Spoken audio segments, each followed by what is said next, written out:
Bonjour à tous. Aujourd'hui, on va parler des références en dessin. Beaucoup de personnes pensent que se servir de références en dessin, c'est de la triche. Mais en réalité, les références sont des modèles qui nous aident à mieux comprendre ce que nous dessinons. Que vous soyez donc débutant ou confirmé, les références sont un outil fondamental pour progresser. Et dans cette vidéo, je vais vous expliquer pourquoi elles sont essentielles et comment bien les utiliser et surtout pourquoi elles ne sont pas du tout une forme de triche. Je vais également vous proposer quelques petites astuces pour vous, alors restez bien jusqu'au bout. De 1, il faut voir les références non pas comme de la triche, mais comme des modèles. En effet, quand on parle de références, certaines personnes ont tendance à penser que c'est de la triche, mais en réalité ce n'est pas le cas. Une référence, c'est simplement un modèle. Vous l'utilisez pour apprendre, pour vous inspirer et pour vous aider à mieux comprendre un aspect que vous n'avez pas encore maîtrisé. En effet, comment pourrait-on dessiner quelque chose qu'on ne connaît pas? Ou même quelque chose qu'on ne maîtrise pas? Tout comme un photographe qui travaille à partir de photos ou un sculpteur qui s'inspire de modèles réels, les références permettent de rendre votre dessin plus précis et plus réaliste. Mais c'est finalement votre créativité qui guidera l'interprétation.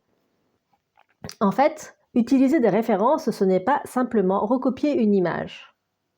Et donc, il faut utiliser les références avec discernement.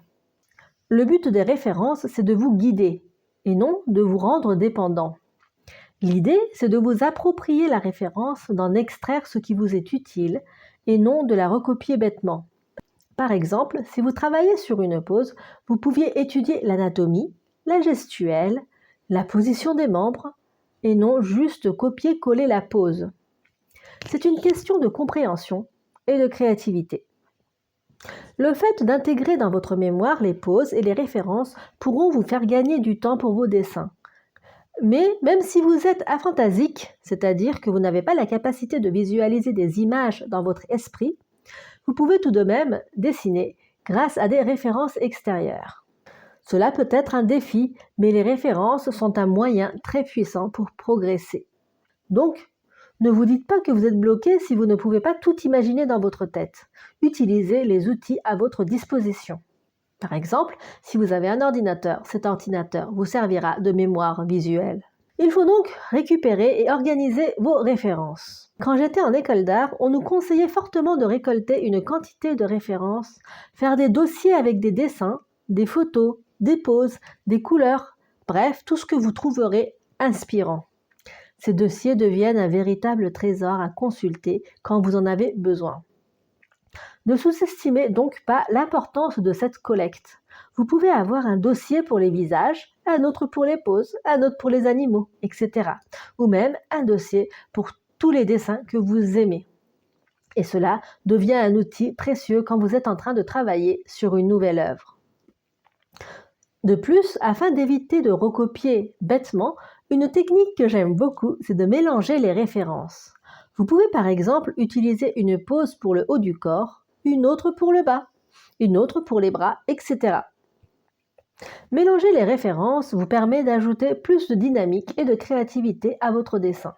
De même, vous pouvez aussi mélanger des éléments d'animaux, de nature, d'architecture ou d'autres éléments que vous trouverez intéressants afin de créer des créatures fantastiques ou imaginaires. Cette méthode est un excellent moyen pour stimuler votre créativité et votre imagination. Et surtout, de vous éloigner de la simple reproduction d'une image. Si vous n'avez pas de modèle à la maison, bien entendu, vous pouvez utiliser des sites de référence. Si vous avez besoin de bonnes sources de référence, il existe des sites web comme Posemaniacs, Line of Action ou Pexel pour trouver des photos de haute qualité ou même des modèles en 3D que vous pourrez manipuler. Ces sites vous proposent des modèles humains dans différentes poses, ce qui est excellent pour apprendre à dessiner des figures réalistes. Après, il y a aussi des artistes qui n'ont besoin d'aucune référence parce qu'ils ont une excellente mémoire visuelle. Ils arrivent à reproduire ce qu'ils ont vu dans la réalité ou dans d'autres œuvres sans avoir à consulter un modèle. Cependant, même pour ceux qui ont cette capacité, utiliser des références occasionnellement reste un excellent moyen d'améliorer leur travail. Les références sont là pour enrichir votre pratique, pas pour remplacer votre propre créativité. Et donc oui, décalquer et recopier n'est pas de l'art. Donc attention à ne pas tomber dans la facilité. Décalquer ou recopier bêtement une image, ce n'est pas de l'art. Ce n'est pas parce qu'une référence existe que vous devez absolument la reproduire à l'identique. Utilisez par exemple la référence pour enrichir votre propre style, pour comprendre la structure, la composition et les techniques. Mais faites toujours en sorte d'apporter votre touche personnelle. Cependant, si vous débutez, il est bien de décalquer, de recopier ou de reproduire selon votre niveau. Mais ne faites pas ça bêtement. Pour ne pas recopier bêtement, lorsque vous recopiez, analysez, observez et essayez de mémoriser tout ce que vous faites. En recopiant, faites travailler votre mémoire visuelle et procédurale. Le tout est d'apprendre à votre rythme et à votre manière. Après, si vous vous amusez en décalquant et en recopiant, n'hésitez pas à le faire car l'important c'est de s'amuser.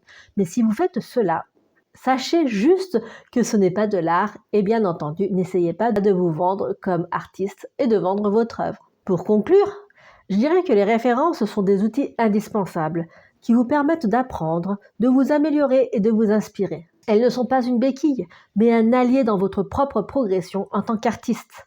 Ne vous laissez pas décourager par ceux qui disent que c'est de la triche. Comme je vous l'ai expliqué, il existe 1000 façons d'utiliser des références de manière intelligente pour faire naître de la créativité et du style. D'ailleurs, si vous avez d'autres astuces à partager, n'hésitez pas à laisser un commentaire et surtout, continuez à pratiquer, à observer et surtout à vous amuser. Allez, à bientôt dans une prochaine vidéo. Bye bye!